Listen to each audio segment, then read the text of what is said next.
Hi, I'm Kendra Corman. If you're a coach, consultant, or marketer, you know marketing is far from a perfect science. And that's why this show is called Imperfect Marketing.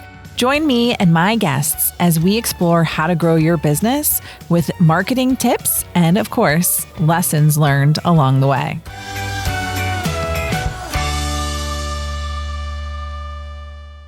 Hello, and welcome back to another episode of Imperfect Marketing. I am your host, Kendra Corman, and today I am joined by Danielle Hayden, and we are going to be talking about healthy business spending and how it can enhance your profitability. Welcome. Thank you so much for joining me. Thank you so much for having me here. All right, so talk to me a little bit about this. So you do bookkeeping and some other things, right? How did you get into this and how did you start working with small to mid-sized businesses? So I founded Kickstart Accounting 10 years ago. So Kickstart Accounting Inc. I can't believe it's been 10 years. So my former background, I actually started as a creative, which I find really interesting.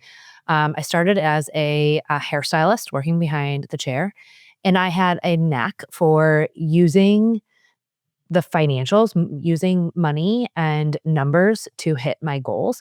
I helped the studios that I worked with and for understand that same information, including the owner of the studio, and found myself in corporate accounting after that career. Loved what I did. I'm unlike other people who wanted to, leave corporate and have nothing good to say. I actually loved my time in corporate, working with the CEOs, management team, and helping them understand the numbers. And I found at that moment that numbers are a game, and we can use numbers to get what we want and to achieve our goals. And so that is what we do at Kickstart. We help our clients use their numbers to make better business decisions, to achieve our goals, and to do it with more confidence. Numbers are historically very overwhelming and confusing for people. And so we take that overwhelming confusion out so that we can straighten our spine and come into our business as the CEO that we deserve to be. So I have to say, first off, I have so much respect for you for being a hairstylist, starting your own business, like basically out of high school, right? I have so much respect for the people that are doing that. And I don't think that there's enough attention given to that, right? That people don't acknowledge just really how amazing it is and what you build and how you build it, and then how it transforms into success pretty much everywhere else. I mean, I always tell people, I'm like, no, I would ask your hairstylist what they're doing if they're successful in their business, because It was I'm definitely like, my first brush with business and understanding the rules of marketing and the rules of numbers and how to use those numbers. So yeah, learned a lot. they are just such a fun game. So, all right. So the saying is you have to spend money to make money, right? And so what are some areas that business owners just aren't spending enough money or maybe spending too much? Yeah, it's this really interesting thing. I think, especially as women, but I'll call it all entrepreneurs. We have been trained to say we're not, air quote, good with money. We're not good with numbers. There's lots of social media marketing out there about having Amazon packages at our doorstep every day, Starbucks at Target. We spend too much. What happens is that we carry all of those stories with us. So we land in our business, and unfortunately, or fortunately, I'm not really sure, we take all of those stories from our personal life, all those experiences, and we bring them into being an entrepreneur. And so what happens as part of our services at Kickstart when clients work with us, not only do we do their bookkeeping, we send them their CEO dashboard called the Snapshot at the end of each month, but we also do financial review calls. And so clients will come on the financial review call, and I can picture it every time. Your shoulders all the way up to your ears, right? It's like tense. It's like, okay, I'm ready for this. Tell me where I need to cut back. And most often I say, and my team says, what do you mean cut back? Like, who told you in this world that being a business owner means that we constantly have to cut back on our spending? And because of that, we have created healthy spending benchmarking so that our clients could see how they are spending money in comparison to other small business owners. And this is not specific to one industry. It's really specific to business owners who are doing less than $500,000 a year in sales. And so if you're okay with it, I can go through kind of our big categories of it. Yeah, I'd love to. I'm going to start with, I would assume, your favorite, which is advertising and marketing dollars. Actually, I think my favorite is software subscriptions, but we can talk Okay. about that later. Okay. All right. Let's talk about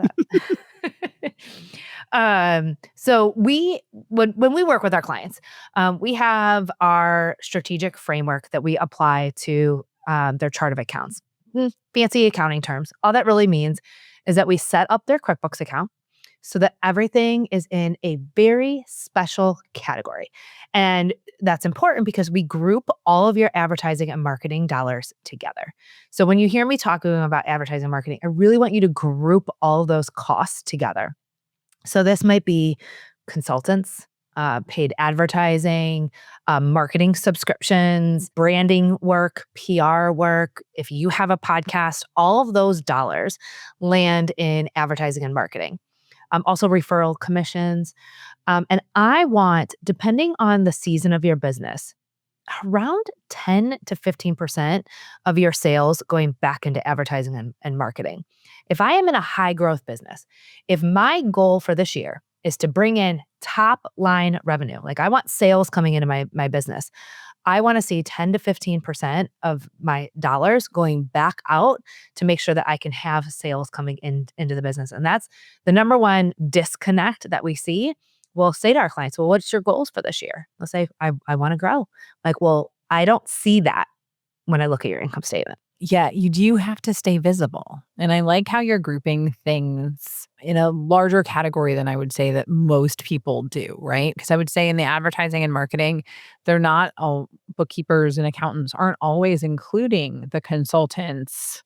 They're not usually incurring certain memberships that you might be doing. They're definitely not including the podcast, right? Because my Riverside subscription is under software subscriptions, I think is the category that it was done originally. And it's not really the investment in Riverside is an investment in my business. It's not an expense, right? So I'm looking to get revenue off of that expense because I'm investing in my business and my visibility. So I think that that's just a different way to look at it, and I really like that. So where else should people be spending? I'm going to do professional services next. We call them outside services at Kickstart. So again, we're grouping together all of our outside services. So these are people like your bookkeepers, your tax accountant, your attorney, VA, operations. So those people who are experts. So what we see happens in most entrepreneurial journeys, we start alone. We start by ourselves. I call that an entrepreneur, right? I'm entrepreneurial in spirit. I'm wearing the superhero cape. I'm doing it all on my own. We are usually one of the first few hires for our clients because we're going over that threshold. You know, we've hit the six figures mark. We're really starting to say, all right, I got something here. I got something. I'm moving forward. This business works and I want to keep growing it. And the people that we need to hire in our business when we become what I call a small business, those are people who are the experts in their industry. So you're bringing in those experts because you can't manage every task. You can't be the expert in everything you do in your business. And so you need those outside services to come in and be an expert in your business. And so we see about 6 to 8% of your sales going back out in outside services. And it might change as your business grows and you bring on more employees, but generally consistently, no matter how small or large your business is, you're going to have outside services, and it's generally between 6 and 8% of your sales. The next mindset shift that happens as you continue to grow as a business owner is that we become what I call a CEO, right? So we started as an entrepreneur, I'm doing everything myself. Then I'm a small business owner. I'm starting to hire some outside services, maybe a few contractors.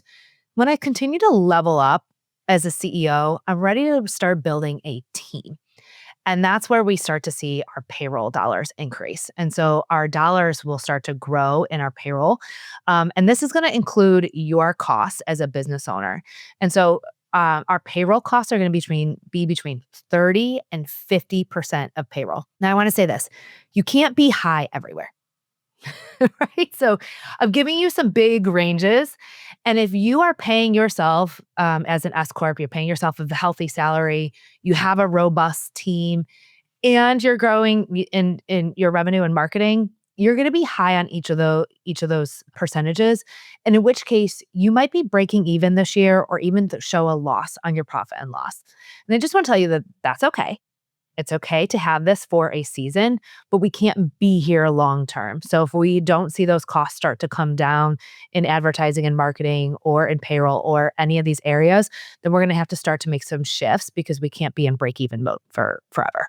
Yeah, that's definitely a rough place to be. I think, especially on the earlier side of starting the business, the biggest issue is cash flow, right? And so, in managing that, because a lot of times you're invoicing in advance, but doing the work before you get paid, and all of those expenses all come at different times, right? Let's talk about it. Can we talk about it? All right. Yes, because I that still was have way early in my business. I don't do that anymore, but way early on, it was like, is this check gonna clear? I'll talk about it with operations subscriptions or operations costs. So as a business owner, we also have to operate our business, right? So we want to have about 8% of our sales going back out into operating our business. And what I see in those entrepreneur days is that we are invoicing manually. We're invoicing in an archaic system. We are accepting checks. We're getting things in the snail mail. We're doing whatever we can to just get cash in the business. And at this point in that entrepreneur stage, what we're finding is that because we're trying to do it all, we have less dollars going into our operations costs. However, I want to encourage everyone to think about where you want to see your business. Like, really actually think about it. In 3 years, who do I want to be? What does your role in the business look like? What are you doing? How much support do you have? How do you, like, where do you spend your days? How much energy do you have? And all of those things, if I want to be that CEO, I need to start acting like I'm that CEO today for where I want to be in 3 years. And that includes not invoicing manually, having people, systems, and tools to help you so you can have a healthy, sustainable, profitable business. So spend the 8% of your sales on the subscriptions to help you operate your business. And I did not coin this term. However, a guy that I worked with a long time ago always said, bill early, bill often. And I use that in my That is business. so true. Right? I love it. So thank you, Phil, for giving me that. We do that in our business. So I want to, can I share the story so that, like, whatever your industry is? Okay. I hear this all the time from our clients. So I'm sure you hear this too. Like, I can't air quote do that in my industry because that's not the norm. In the accounting industry, we are notorious for maybe quoting the work, maybe work a bunch of hours, then we invoice a client, and then we hope that they agree to the time that we spent, and then they maybe pay us in 30 to 60 days. When I started Kickstart, I was like, well, my business won't last very long. This is like kind of the dumbest thing I ever heard. So I said, I don't care what the rest of the industry is doing. This is what we are doing. And we invoice for our services at the beginning of every month. And we do not begin work until those dollars are paid. And so I tell you that story as an opportunity to change the industry and to do things different. When we worked with a client, she was doing project-based marketing services. And for her, we needed to shift her mindset and that we don't bill 50% up front and 50% at completion because the jobs were never complete to the client's eyes. And so she was never getting that other 50%. So we left a very small 5% for the completion of the project. And I really disputed that. I wanted the whole thing either upfront or at the milestones for her team's work. And no, I will back that up. I always say that websites are 90% done, 60% to go. And so when I'm working with a client and on their website, things like that, yeah, I had to finally write it in my contract that they pay 50% upfront, and then the rest is due within 60 days of them getting the first concept or whatever, because a lot of times it goes back and forth into infinity. And it's like, it's never done. So when can you bill? I never handed them website files, right? I mean, I've got a client that we started working in 2020, and then we worked pretty hard for probably 6 straight months. And so everything was paid up fine in advance. And so it was like, fine. I haven't heard from them since 2021. They don't have their website. I don't know what happened or where they went, but we never finished it because they never finished it. And then, we did all, it was ready to go. We were ready to ship files, but they were just still playing around with everything. So it was just crazy how long sometimes that this will go back and forth. And yeah, if there's no completion to the project, there's no billing. And so I was inspired by someone else's contract terms and made mine 60 days after the first concept is delivered. That's when final payment is due, or upon delivery of the files, if that came sooner. Bill early, bill often, and have the tools and automation or team members in place. Currently working with a consultant who I finally messaged them and said, hey, you have not billed me yet. And I don't want a large invoice 6 months into our contract. I need you to bill me on a regular basis. As a client, it's not leaving a great taste in my mouth that you can't bill me on time and properly. And so it affects your cash flow, your ability to stay in business. It reflects on how professional you are in your industry. And so we need to, again, spend money to be the CEO that we want to be. And so I want to just give everyone permission here. Whatever tools and systems you need, you can spend 8% of your sales on having the correct systems so that you can bill early, bill often, get the cash into your business so that you can stay in business. And I think that is so important because you can be passionate about your projects. You could work with small businesses and nonprofits that you're like, oh, I know that they don't have a ton of money. It's like, I get that to an extent, but you have bills to pay and you want to be in business. So Have someone else do your collections. We're the bad guy for our clients. Just have somebody else do it. no, from the beginning, when I had a virtual assistant, she always did my collections because I don't want to be doing it. Plus, I won't do it, just flat out. I just won't because there's 800 other things I could do, and I will push that one down the field as far as I can go and be like, yeah, is it really worth it? But it is because you did the work. And I think that what you said about you have to get paid to stay in business. For so many small businesses and even the nonprofits that I work with, this is their passion, right? And they don't always realize how much they give away. And I think giving away stuff, you give away too much, right? And a big way of doing that is not billing often enough and not billing in advance of services, which I think is huge. Yeah, we had a client who she had a really hard time paying herself for various reasons. And I want to go back to payroll. Remember, I said 30 to 50% of your sales is going back out in payroll. We need to pay our team and ourselves. If you are working in the business, you need to get paid. So what had happened, we had our first year together and we went to go file her tax return. That was her first time we had met her spouse, and her husband came on the call and actually had a very negative tone around his wife's business. And we were all like caught off guard because the business is doing well and growing. And when we dug a little bit deeper, it's really because she wasn't paying herself. And he resented her business. And she was starting to resent her business. It happened slow. Like, we had been in a relationship with her as her money team for almost a year and a half.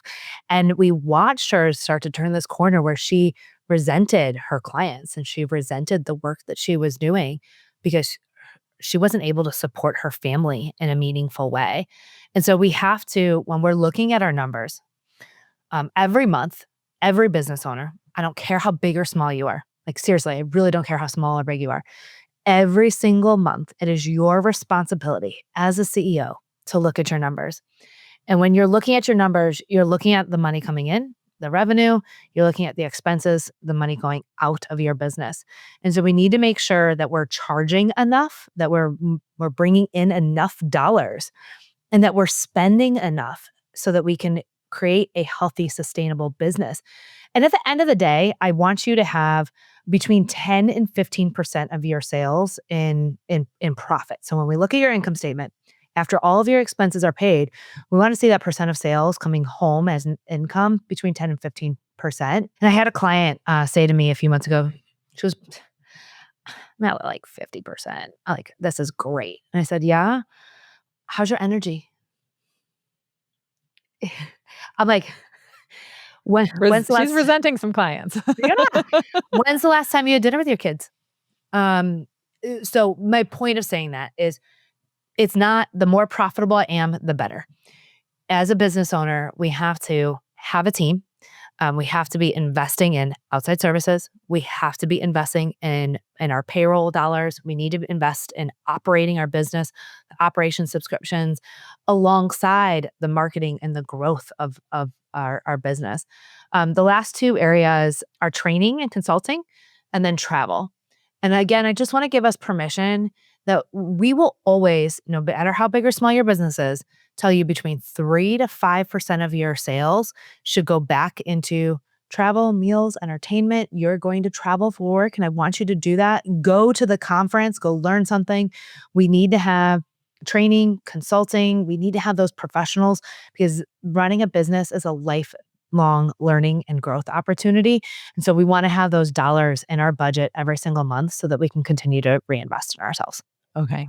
So I'm going to be going back through this transcript and writing that all down and then taking a look at mine because I think that I think that that is really important. Everything that you shared is just such practical tips, right? It's not hard and fast rules.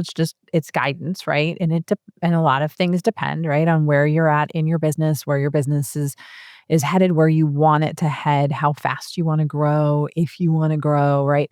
There's just so many different things there that factor in, and I think having somebody like you and your team is just so valuable and people don't value it enough. A friend of mine was looking to figure out what her next step was going to be. And I said, I think you should start a bookkeeping business. And she fought me on it. She's still sort of fighting me on it because she's like, well, like, because her sister has her own business and does her own QuickBooks. And I'm like, she's like, well, doesn't it almost all do it yourself? And for you? And I was like, No, it does "No, not. no. I have a master's of accounting. I'm undergraduate advertising public relations. I have an MBA. I have more than enough knowledge to do this myself. But any minute I spend, my bookkeeper can do it in, like, probably 20 minutes. I don't even know how long it takes her to do, like, the whole month or whatever. But it's probably way faster than the 2 or 3 hours I would have to spend to go in and do it when I had time, take time away from client meetings or client work, and I don't wanna. Like, I would do I think in the beginning when I was doing my own bookkeeping, I think I did it once a year, Yeah, well, that's what happens. right? And it was a hot mess. I mean, it was a hot mess. Like, I had all the receipts, I had everything, it was all in a box.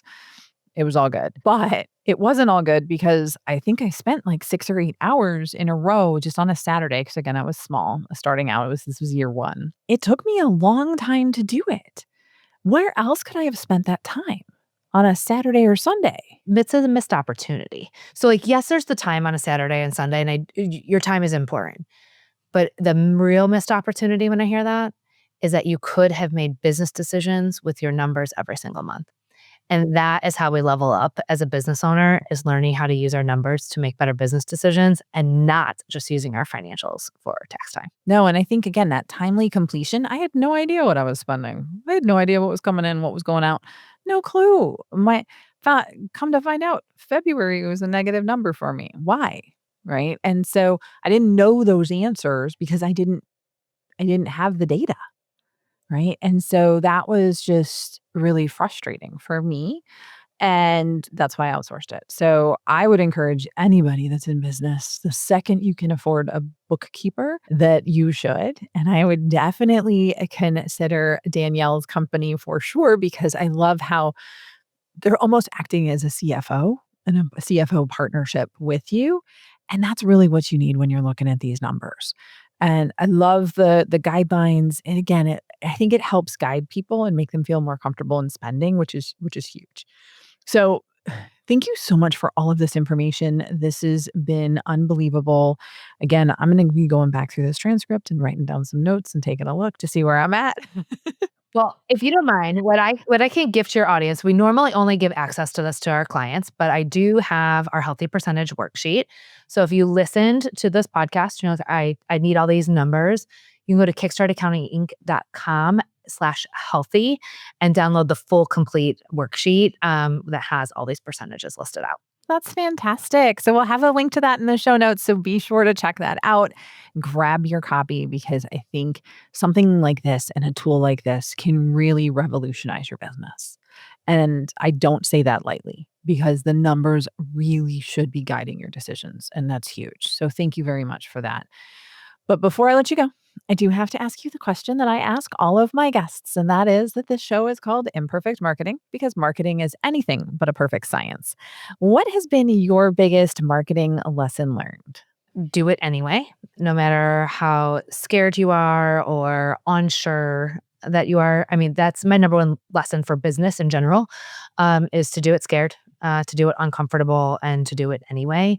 I started guesting on podcasts almost 6 years ago, and I remember being so nervous to share my thoughts and opinions, and I did it anyway. And 6 years later, I've had the opportunity to help so many people. And I'm just so grateful for the opportunity to be able to do that. And it's because I showed up imperfect and learned along the way. That is a fantastic tip. So definitely do everything scared. It is okay. And it's okay to mess up every now and again. I was just a couple weeks ago, I was moderating a panel and someone walked up to me afterwards and they said, "Oh my gosh, you're such a great moderator. You were able to roll with the questions and everything." And I was like, "Thank you so much." It's because I have a podcast. Because I couldn't before when I had my list of questions and I followed them step by step, right? Do not listen to my first 10 episodes. They were really bad. Actually, probably first 50. I was like, yeah, my I didn't first get 100, give me a grace. I was like, start at episode 100-ish. I was like, even in there's some ones that I'd be like, they should not exist anymore, but it's okay. But again, do it scared, and it's amazing the transformation that you'll find in yourself when you look back. You know, again, we're so close to so many different things in our businesses that we don't always realize how much change we're making in ourselves and how much we improve over time. So, thank you again so much for joining me. Thank you for those amazing tips. And be sure to grab her worksheet in the show notes. We really appreciate you guys tuning in. Wherever you're listening or watching, if you learned something today, and I know I did, so hopefully you did too, it would really help me out if you would rate or subscribe. And I look forward to seeing you on another episode of Imperfect Marketing.